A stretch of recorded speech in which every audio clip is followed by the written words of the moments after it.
Hi, everyone. Before we get into today's episode, I wanted to give you all a quick update. I am starting to work with some partners to support Life Intended and my vision for what it can be for you. And part of creating these new partnerships is going to include sharing products and services in my episodes, on my social channels, and on my website. And I want you to know that I take this part of the next chapter of Life Intended very seriously. And I promise that I'm only going to introduce brands and products to you that align with my mission, with what you all are looking for while you're here and listening to me. Brands and products that I trust, that I know, that I use, and that I love myself. I promise. I listen to a lot of podcasts, and I know that you're not here for websites or for payment integration services. So I promise you, these are going to be products that you will love and that I think that you will love using and that will benefit you.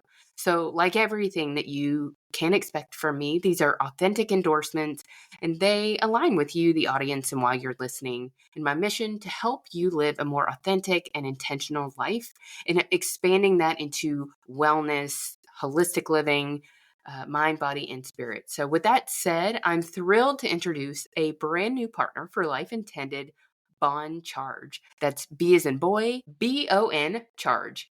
Now, if you're a regular listener here, you know how passionate I am about living life with intention, prioritizing your well-being, and making choices that bring peace and vitality into our everyday routines. Bon Charge aligns so well with these values, and their mission really resonates with me. Bon Charge offers all kinds of wellness-driven products that are all about enhancing your natural energy and supporting your body's health, whether it's through better sleep, optimized light exposure, or boosting recovery.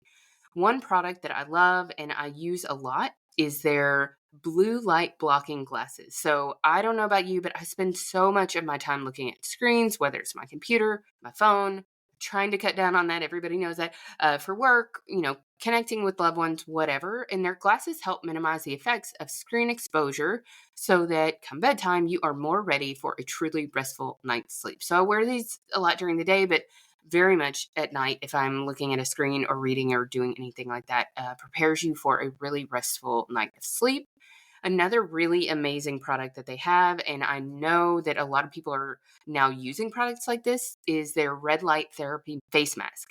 So the mask uses gentle, therapeutic red light to support your skin health, helping with everything from reducing fine lines to enhancing that natural glow that you have. Another thing that I like about this is that you can use it while you're doing something else. So you can use it while you're reading, while you're listening to a podcast, while you're doing something where you'd be sitting down, maybe even a little bit of while you're getting ready in the morning. So if you're looking for something that's easy to integrate into your skincare routine or morning routine that you already have, this mask is a simple way to do that and nurture your skin. They also have so many more wellness products. Red light therapy is great for inflammation, recovery, healing, all kinds of things. And they've got a product literally for everything. And if you're like me and you're always on the lookout for natural, science-backed ways to feel and function your best, you will appreciate the thoughtfulness that Bon Charge puts into each of their products. They're crafted to not only fit into our busy lives, but also enhance the intention and energy we bring into each day. I genuinely believe Bon Charge's products can help support the lifestyle we are all striving for, one where rest and renewal are accessible and integrated into our days. So I put the link in the show notes. I'm also going to be creating a page on my website with my new partners, so you'll be able to go there soon and find everyone.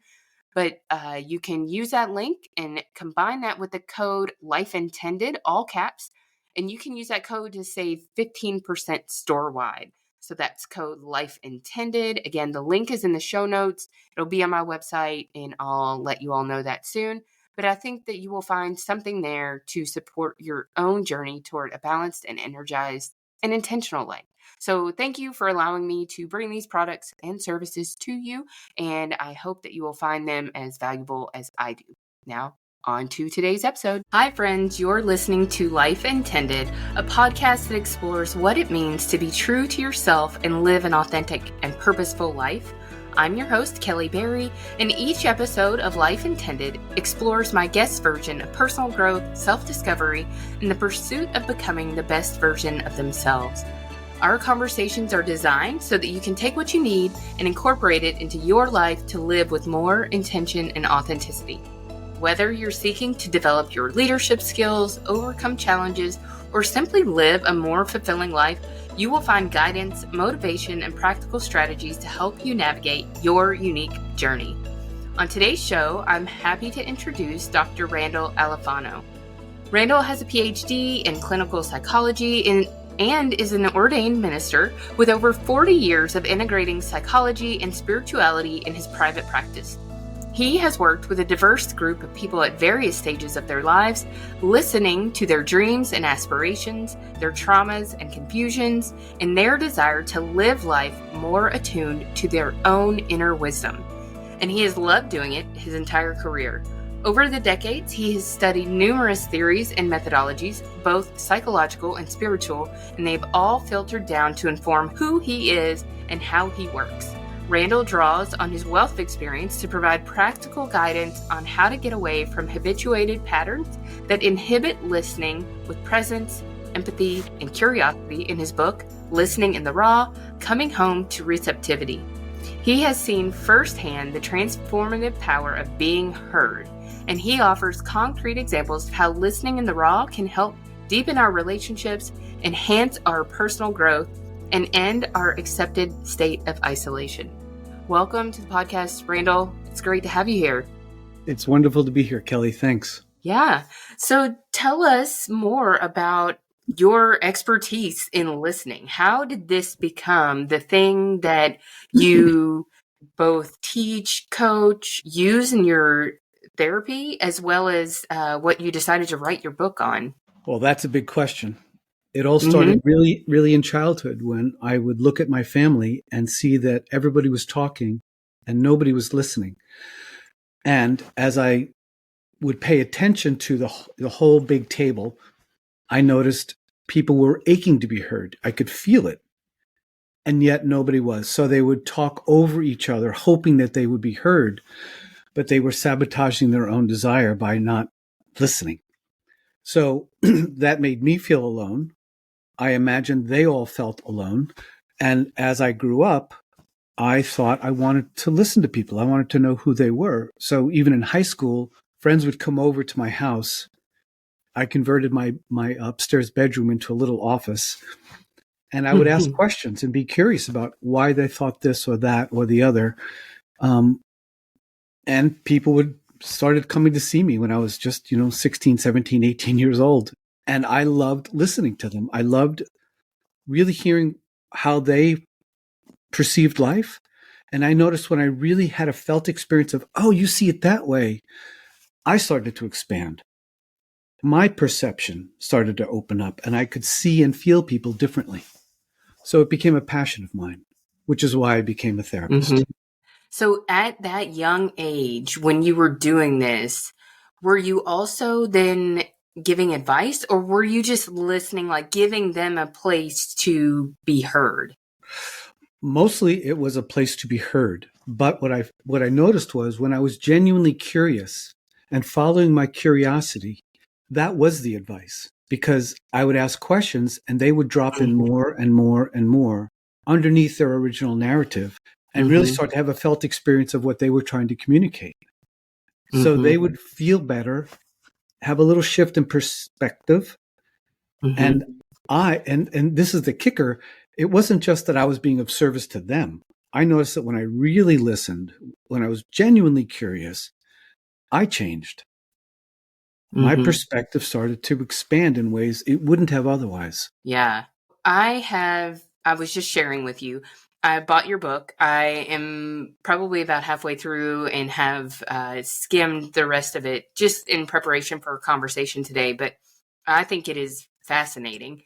And today, when we're recording, is November 4th. It's the day before the election. All that I can think about as I'm reading this book is how poor of listeners that we are and how many of these filters, and I'll let you talk more about those, but all of the filters that we have that really prevent us from truly listening or hearing without our inherent biases and really, in today's world, very black and white thinking that I think that a lot of people have.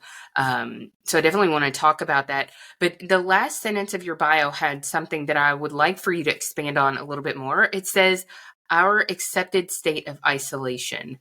Talk about that. What does that mean? It goes along with what I said about my childhood, which is, I think by and large, people don't expect to be heard. They don't expect to really be listened to. And that's why we talk way more than we listen. Like John Wayne said, we're long on mouth and short on ears.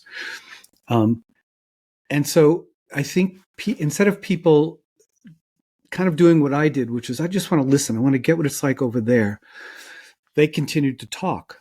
And so they didn't learn how to listen. And so the aloneness that we all feel, and I think we all feel it to one degree or another, became the accepted state. Instead of challenging it from, well, what could I do to be less alone? We kept on doing the same thing, which is talky, and not listen. And so there wasn't a connection, a communion when two people are talking to each other. And I think we pick it up. I think generally speaking, when someone's not listening to us, we know. We may not even think it, that person's not listening to me, but there's a way we take a baby step back. We recognize we're not really being heard. And I think that's our accepted state of isolation. Mm-hmm. Yeah, I can see that. And I've talked to another expert on the podcast recently, actually, who is like a behavioral health expert. And she just talks about the importance of connections in your life. Yes. And how, you should have at least 3, I can't remember the exact term she used for it, but at least 3 deep connections. You have all of these other kind of like loose connections, but in general, as a society, over the past, 20 plus years, we've gone from an average of 3 of these connections to only 2. And while that sounds like not a huge shift, it really, really is, because it's like a third less, even, maybe not even as deep of connections as we should have, but deeper than all of these other superficial type connections. So yeah, I definitely am like understanding more and more as I talk to people how important these connections are, and how truly at the root of them, it is listening. It's listening to understand, listening to help someone feel heard. And that truly is what connects that deeper friendship, that deeper support system. Yes, absolutely. Yeah. And we all know it. When someone's really listening, we drop into our body more and more. We start to have more feeling, and we start to feel real connection with the other person. And it's like you were talking about the election. It's sorely lacking these days. With social media, people now have lots of permission to say whatever they want, or I should say, type whatever they want. But there's not much receptivity. So I feel like as a society, we're even moving more towards expression, even if it's half-baked, and less towards let's sit down and really listen to each other. And that's sad. It is. And I do think it's a void. And I think we're probably in some kind of tipping point arena where I think it's becoming felt enough that maybe people will start to do something about it. I'm not really sure. I'm not predicting the future, but I do think that there's this awareness that's coming about from that, how alone everybody feels, because all of our relationships are, from behind a screen. And to your point, like there is really no conversation. It's a lot of people talking at each other. That's right. That's a good way to put it. Yeah. Talking at each other instead of with each other. Yes. So we're weak in receptivity. Yes, we are. Whether that's known or not, or even, I don't know. I just feel like a lot of people just, they'll say, I'm holding my tongue. Like they're not even like now speaking the things that they think they could have a conversation about, because we're so conditioned that the other person isn't going to hear us. They're just going to react to us instead of respond. Exactly. That's what I mean by accepted isolation. This is the norm. It's not going to change. And again, that's dreadfully sad. Yeah. So talk about, in your book, I think that there's so much wisdom in there. I know that it's a lot of years of work that have gone into it, but in general, give an overview of like what you think is preventing us from listening. How do we identify that? How do we work on that within our own selves and our own relationships? And that's a great question and a big question. But I actually think it starts in childhood, like most of our psychology. Depending on how our parents listen to us or not, we learn that we can express what we need and want and desire, or we should pack it away. So a story I like to mention is if your child is, I don't know, 7 years old and has a nightmare in the middle of the night, and you have to get up at 6 a.m. to go to work, you have a choice. You can go into that room and say, look, there are no monsters under the bed. Go to sleep. I have to work in the morning, and leave. That child learns like that. Oh, don't bring fear. If I bring fear, I get hurt more. I get shamed, and I'm still alone in the dark, terrified. If the parent goes in and says, what happened, sweetie? And they sit on the bed and they say, tell me everything. What was it like? Do you want me to look under the bed with you? And they just sit with the child learns, oh, when I'm beyond myself, I'm so scared. The world wants to hear from me. I feel safe. They grow up, even in a future marriage, let's say, or a partnership, they grow up believing the world wants to hear from me when I don't feel so well. Now, that's just one little example. I think these examples are repeated thousands of times in our childhood, or maybe I should say hundreds. Let's not get hyperbolic, where a child learns whether they're going to be listened to or not. So when a child is told, I don't have time for you when you're scared, a filter is created. I feel fear. I don't want to work through that filter to bring the fear because I know what happens. So I don't bring it. And what will happen is when I'm an adult and someone else is telling me how scared they are, that filter is in place. So instead of me being able to drop into, oh, fear, tell me more. What's it like for you? We go to, well, you don't need to be afraid because whatever advice we're going to give. And then connection is broken. So like I say in the book, how do we become increasingly aware of all the filters we've had to accumulate through our life to protect our innocence, that raw place inside of us, so we can see so that we can have a choice. I need this filter. I'm out in the world and I need protection. So a filter is a good thing. Or here I am talking to my partner. I don't need that filter. I can quietly let that go and then really show up.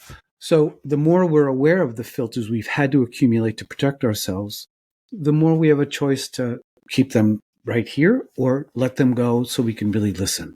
Mm-hmm. The advantage I've had as a counselor therapist is I sit in a safe environment with people all these years where all I want to do is hear from them. All I want to do is get what it's like from inside there. So it has expanded both of us, all of us, I should say. Mm-hmm.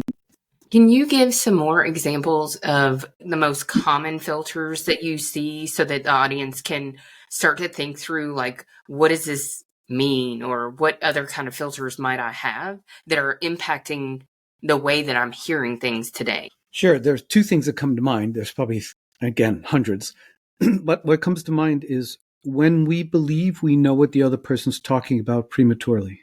So this is a mistake therapists make all the time. A client might say, oh, my mother was an alcoholic. And the therapist, because they've talked to many children who were children of alcoholics, they can flip in the filter of, I know what this is like. I know what it was like for you. As opposed to, all right, I may know what it's like. I've talked to many people. I can feel the filter because there's a somatic contraction when we have a filter. We tighten up. Can let that go and start asking questions. I want to err on the side of presuming I don't know yet.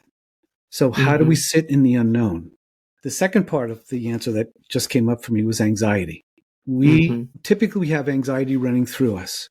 And if we're feeling a little anxious, we tend to want to get away from anxiety. So if someone says something that even tweaks a teeny bit of anxiety, we tend to want to drift away. And we're not even aware of it oftentimes. Instead of going, oh, I feel anxious. That's curious. What did you just say? I noticed I had a little in me when you said that. What's like to pursue the anxiety because it has something to teach us too. Is that clear? Yes, it is. And one of the things that I took away from your book, and I think is a really like a powerful position on anxiety is like how really as a society, and I'll put we in air quotes here, like what we as a society are trying to do is numb our anxiety. We're Yes. trying to medicate for it. We're Well trying said. to use all of these numbing behaviors so that we don't feel it. Right. But to your point that you just made, it is feedback for Yes. us. It is trying to tell us something. Yes. And so I just thought as I read that is so interesting that we are just trying to escape it. But what if we stopped and sat with it and let it tell us more about ourselves or our situation or our life? And when we do that, I think it would help us instead of hurt us like we probably initially feel. Like it will help us get or stay on the right path. Does that make sense? Perfect sense. Well said. Yes, exactly that. And that's where curiosity Yeah. comes in. Yeah. And I know, like, I think you even said this in your book, like, there are cases where that medicine is the right route, but there are tons of cases where it is not. And how do we make a change with that, I guess, so that it's felt differently? Well, that's again a really pregnant question. I don't know. I mean, I hope what we're talking about makes a little dent in that system. Mm-hmm. And psychiatry is absolutely essential. But I've worked with several psychiatrists, with clients, Mm-hmm. and there are those psychiatrists who will say, "Oh, you're anxious. Here's a pill." Mm-hmm. And there are other psychiatrists who say, "You're anxious. Tell me more about it." Mm-hmm. And then we'll decide if a pill is appropriate and which pill would be most appropriate. Or maybe this isn't generalized anxiety disorder. Maybe you're being told something from an inner wisdom that now has been torqued a little bit to feel like fear or anxiety. Let's go after it. Mm-hmm. So again, like you said, all these filters, even if the psychiatrist or anybody really has a good intention, it can be subverted with, "Oh, I get what's going on. It's anxiety. Let's get anxiety out of the field. Mm-hmm. Well, let's be curious about it." Yeah. So what are some, like, just real quick, like practical or tactical steps that somebody who gets a feeling of anxiety, like how can they learn to do something with it, do something productive with it? I think this is where years ago, Asya Jolie, a beautiful man, developed psychosynthesis. And since then, people talk about parts work, and now there's internal family systems.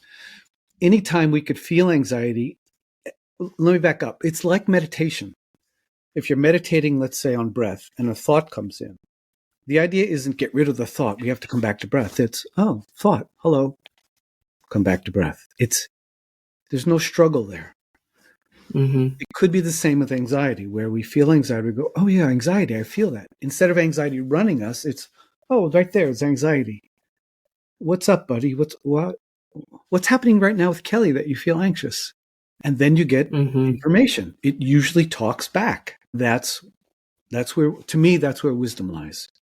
Is instead of getting away from this, away from that, approach it with curiosity and humility. That's a super important part, as best as I can guess, is presume I don't know it all. Presume I'm just one other person on the planet doing the best they can.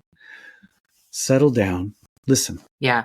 So to me, that sounds a lot like what is advised when you're feeling any emotion, really, is like to stop and name it. And naming it gives you, it makes this feeling a thing. And so it's a thing that you can sort through rather than a feeling that you don't know what to do with. So it's almost like, okay, I feel this. Now I'm going to name it for what it is. It's anxiety. I'm almost going to like step outside myself and look at it as it's something separate from me, not just to the way that you talked about it, not just something that's in here running the show.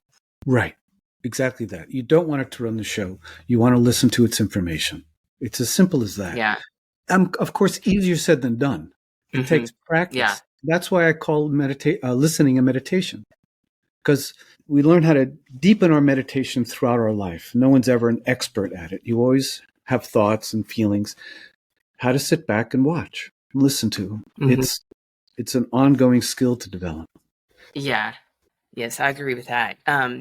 One thing that has come up with several of my guests and really just people that I've been talking to lately is this like loss of intuition, loss of personal intuition, loss of the ability to trust yourself. So I was thinking through this, and I think this example of like stopping and naming anxiety as it comes up is a perfect example. Like, how does what you teach and like listening, how do we apply that to ourselves to start to listen to ourselves better? Beautiful. Well done. Yes. Again, same thing. Like we were talking about anxiety, how to drop in and listen, notice it as a filter, have a broader perspective of I'm safe in the unknown. I don't have to know exactly what's going on every moment. Creativity, wisdom, exploration all comes from the unknown. So to establish a relationship with that, again, with humility. And then as things come up, we can approach them more gently, more quietly. So when I'm talking to someone, if they're talking about childhood, I can hear my mind, my rational mind, putting pieces together. If I get hooked up to that, my listening is now contracted. If I go, oh, that's interesting, I'm thinking of this and that, now drop down, be back in my body. And then intuition starts to speak to me because I'm not lost up here. All of my being is receptive. And I'll hear those voices differently. I may hear, oh, 2 plus 2, yes, that equals 4. Let's proceed. It's very different from, oh, you know what? I just had a thought. I just thought this thing. What do you think about that? And it may be a completely different thought than what came from my rational mind. And it's invitational. The thoughts that come from here usually are, oh, I get what's going on. This. Psychologists are big fans of making interpretations. I'm a big fan of waiting for what you just talked about, for that intuition to speak to me and check it out with the other person from a place of curiosity. Does that sound right? Does that resonate with you? And then they'll say, yeah, 80% that way, but that 20% we have to let go of. And now we have a whole different trajectory we're traveling. You follow? Yeah, I do. So how do you, or how does somebody, I know I shared this with you in a previous conversation that we had, but one of my challenges as a listener is that my thoughts are always going, louder than my ears can hear. And so, whether it's trying to figure out how I'm going to respond, how I'm trying to figure out how I'm interpreting what I'm hearing, I have a lot of noise in my head all the time that I'm working on, but it is an inhibitor. So as someone who's trying to like reconnect with myself and my intuition and that trust I have for what I want and need, like how do you get better at doing it? Get better at. Yeah, like kind of quietening the mind, or you keep saying like dropping down into your body. Like how do you practice getting better at that? Good question. That's why I use the analogy of meditation. Because if I'm talking to someone and I'm up here, my listening is compromised. So I will literally take a breath all the way through my solar plexus into my pelvis. I'll just feel my whole thoracic cavity expand. And then I'm quieter because my attention is less here and it's more down here. So there's a quiet. If I continue that for 30 seconds, I'm hearing things very differently than I was 30 seconds ago. So to me, it's how to take my attention and again, exercise a choice. The problem is kind of like how accustomed we are to isolation. We think being up here with the spinning thoughts is normal and we don't question it. And this is how we live our lives. And then the sad part is we're not even palpating how alone we feel. But if we can notice all those thoughts and go, okay, I got that. Now drop down, feel my body, literally feel my body, my breath, my solar plexus, contractions in my leg or chest or whatever, and drop into that. Then just like meditation, now the quiet is more sustained. My mind is quieter and therefore more receptive. And I'm hoping that's what we're looking for is more receptivity. So Yeah. practice, practice, practice. Yeah. That's what I was going to say. I guess the way to practice getting better at it is practice. But, sometimes, I've had the like fight or flight kind of reaction where I'm just not able to really, especially in the moment, like stop and think rationally. And so it's probably just something like you're talking about. You're not going to snap your fingers and become better at it, or snap your fingers and no longer have that type of reaction. But the more that you're aware of and practice and know how to respond to those situations, like the more apt you're able to. Exactly that. And like meditation, the rewards are great because when I'm dropped into my body, I'm really listening with intuition, curiosity. I have a different connection with that person. Like I said earlier, I'm starting to expand. I'm starting to see things in a different way. So self is now expanding and I'm not alone. So every time I really drop in and listen, I'm rewarded immediately with how lovely this is, how beautiful this person is I'm speaking to, how we're connecting, and that feeling in the pit of your stomach where you're alone, it's quiet now because you're not alone. So why would somebody feel like they would want to become a better listener? Or I guess maybe a different way to ask that is, what are some of the benefits of listening with this more like open, humble approach? That's a beautiful question. Well, the first question to me, I'm hoping for a paradigm shift because, again, I think people are trying to get out of aloneness by talking more. And I'm hoping people will get, if they're more receptive, that's when the aloneness really ebbs. And I don't think people can really change until they've had that experience, when they start to feel, which is what many counselors experience. They really listen and get, and they think, oh, this makes my life better. So how to drop in to have a few of those experiences so you think, oh, I get it. Really getting, like for you, how my partner feels, that makes me feel better. I want to do more of that. And again, in terms of the benefits, listening in the raw for me has changed my life. With friends, with my children, with my partner, with clients, I don't feel so alone. I feel connected with. And my perspective really shifts. And I like that.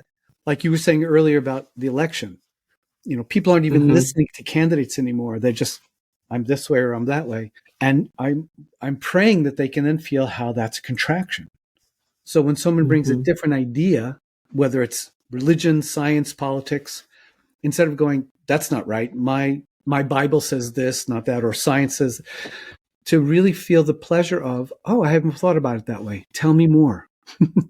Teach me what you have to say. I want to learn. And then I'll decide whether I want to incorporate it or not. But we truncate listening way too early. So if someone has a relationship in their life that they feel a lot of tension in and they want to work on the communication in that relationship, whether or not they're the one who is doing a lot of talking or the other person is, like, what are some steps that they can take to work on a specific relationship that they have in their life that they want to improve? You mean besides listening? Definitely listening would be the thing that they want to work on, but like, how do they approach that with someone? I think, in therapy, it's easy because there's kind of an established one's listening, one's talking. In a partnership, both people want to be heard, even if that's not on the table between them. So I feel like if one individual just drops into listening in the raw, it's imbalanced. Both people have to think, you know what, let's take a different look at this. You don't feel listened to. I don't feel listened to. I particularly don't feel listened to when I bring up this material.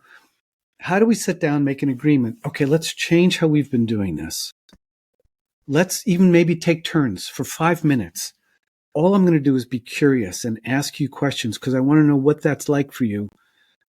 And this way I won't get reactive when you say, well, you said that thing the other day. I don't have to get reactive to that. So what did I say and what did it mean to you? Well, you can lean in more and more. But I do feel like an agreement is very helpful in this regard. Because if someone's just listening and the other person's just talking, it gets a little tricky in a partnership. Yeah. So say that scenario is, it's, they're getting off to a healthy start. they agree to be like listening and curious, but it gets tense because when they are like, well, when I said this, how did you feel? And then somebody takes offense to how the other person felt. Like, are there tactics or ways that you can work through how you receive that information? Again, Kelly, great question.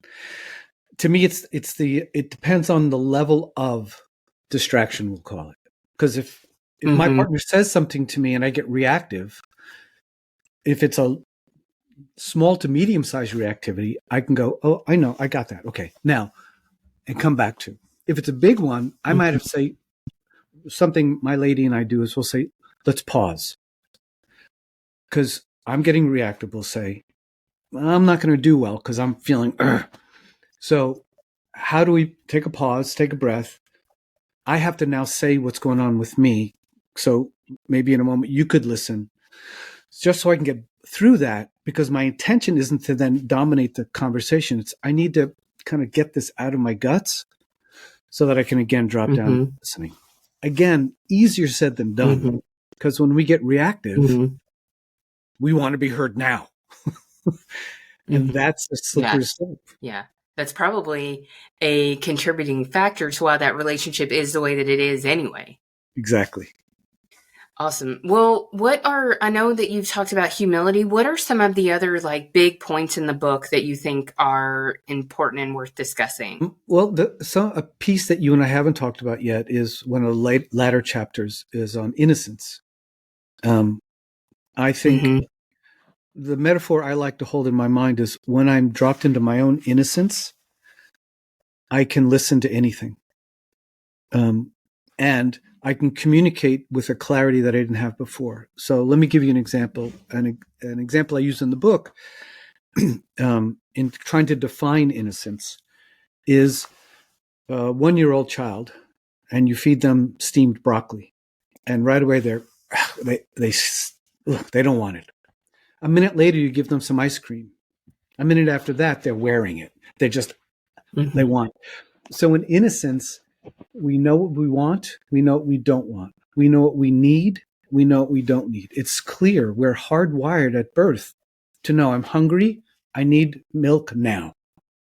If I don't get it, I start to scream because I need it now. So for me, when I'm really curious, I have more access to my innocence. I can know what I really want and what I really don't want. It's who we are. The problem, and this is where I think psychology has been brilliant, all the little traumas, neglects, shaming that happen in childhood, we learn to protect innocence, put it away. So if I'm talking to you and I even see you do this, and my mom used to do that, I will barely perceptively, but mostly unconsciously, I'll put innocence back in the corner because I'm not safe here. And now receptivity, real contact, it's compromised. So I like to listen to people from a place of my own innocence, where I'm just enthralled with what is this person talking about? And can I give you another example? Yeah. It's also in the book, where I love to hike in the woods. And my son was maybe, 4 years old or something, my third son.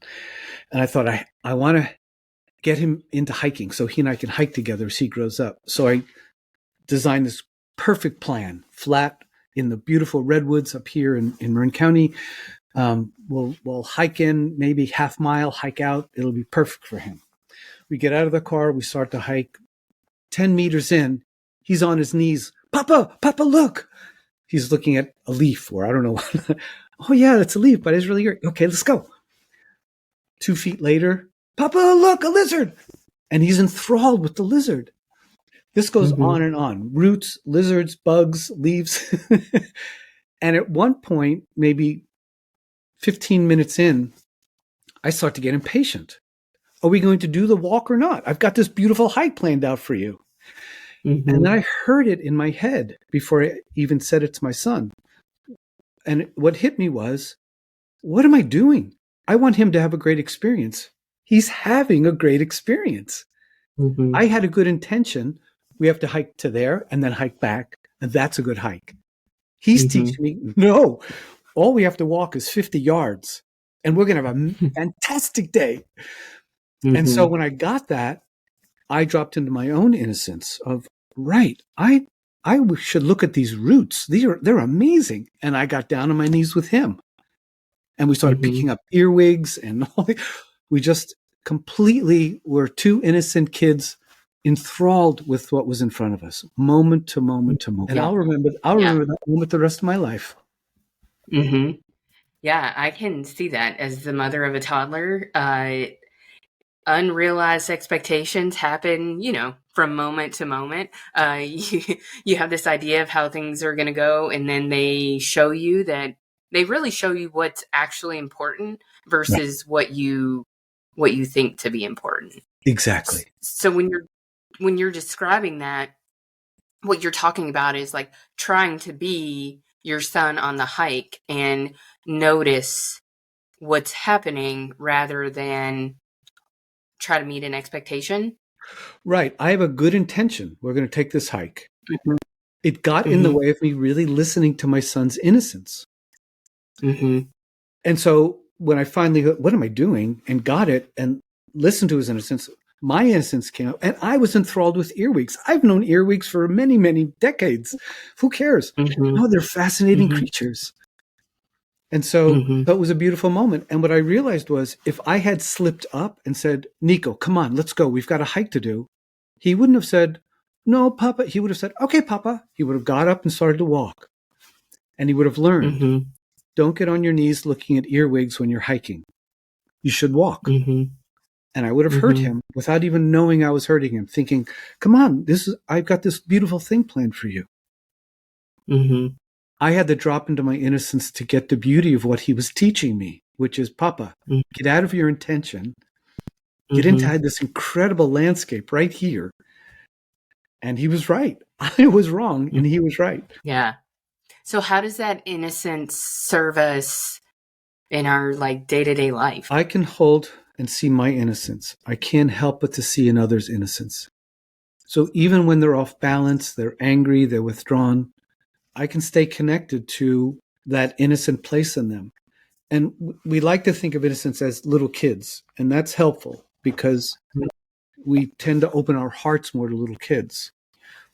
But I'm talking about a state of mind that we're born with, as far as I can see. If we drop into that, every contact is different. Every contact has an aliveness to it. So how to stay focused on that, how to stay connected to, an exercise I give clients is I call it the I want exercise. I'll say, ask from your head, which is where we ask, what do I want right now? And then the problem we have is we stay in the head trying to figure out what I want. No. What do I want right now? And then, like a meditation, breathe into your belly, be quiet, and listen for an answer. See what you get. Sometimes you'll get nothing. Okay, ask again later. Sometimes you'll get, I want to be on Maui right now. Okay, that's a great idea. We can't do that right now, but great, keep them coming. So that voice starts to talk to us more and more because it's starting to feel a safety that was weeded out when we were children. So we start to be the good mama and papa to that part of ourselves that really does want to hear. What is it you really want? Yeah. And I think to my kind of our previous topic of kind of people's loss of intuition, loss of really knowing who they are, what they want, what they need. It sounds like that is a real tangible way to reconnect with that part of yourself. Because, because to your point, when we were innocent, we knew without question what we wanted and what we needed. And it's all of the things that have happened along the way that cause us to be, so fuzzy. Right. And I think what's important, this is kind of theoretical. My opinion is innocence has no defenses. Innocence is pure being. So we have to erect defenses. We have to create different parts of self that keep innocence out of the field to protect it.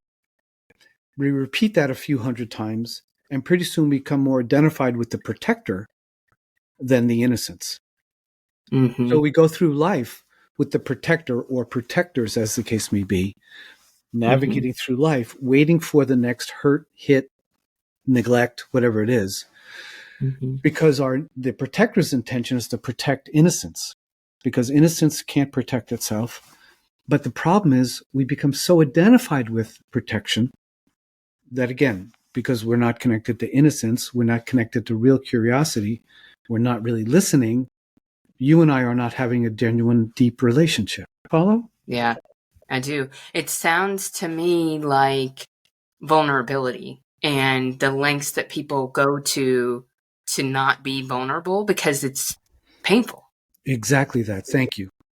That's Yeah. exactly the word. Yeah. So listening, go ahead. Sorry. Well, I was just going to say, like, vulnerability is another topic that has come up in the podcast several times, because I also think that that's, in order to get to who you really are and what you really want and what is truly going to make you and your heart happy, like, you have to be vulnerable, because really the opposite of that is you're doing what society says that you should be, or what some person that you think has a certain expectation. You're just, until you're truly vulnerable and stop to recognize how you're thinking, how you're feeling, why you're feeling that way, being open to other people to let them see who you really are, then you really can't get to the point that you're talking about, to that innocence or connection. Beautifully said. Beautifully said. Yes. That's why I titled the book Listening in the Raw, because we have to be, there's a feeling of nakedness when we're really listening, where we're permeable. We're being, the person's narrative is actually penetrating us. It's entering us. And if we're walled off, protecting, it bounces off us. We don't really hear it. So yeah, that's a key part to me of listening in the raw, and maybe the hardest part, which is, can you sustain a feeling of vulnerability while you're listening, because you're open and who knows what's coming in, so that you can really maximize your chances of really hearing where that person's at. And if you're not feeling vulnerable, meaning you're more up here, you're more protected, listening is impaired. It's just is. So when I'm in my office, I'm feeling vulnerable. When I'm listening to one of my boys struggle, I don't want to just give them advice. Oh, you should do this because I'm old and wise. No, I want to feel the vulnerability. So I have to drop down into my own. And then if I want to give advice, it's very different than the advice I wanted to give 5 minutes ago. And I'll check it out with them. I'll ask, does this sound right? I won't give advice like, you know what you should do, sweetheart, this. Yeah. So when you're working with clients, do you take like a more consultative or like coaching approach and kind of help them arrive at what they need? Do you do a lot of advising? Like, what does that look like when you're in this kind of like listening therapy situation? Yeah, I wouldn't call it coaching. Well, first of all, different people can go to different depths. But if we're talking about a client who really wants to know about themselves, like you say, it's a hike through vulnerability. So I keep on asking questions, inviting them to speak from a more vulnerable place. And my experience is when the speaker hears that the listener really wants to hear what they have to say, all the way down to the belly, all the way down to vulnerability, they head there. They will typically start to go there. But even if they're not aware of it, that protector's right here watching you.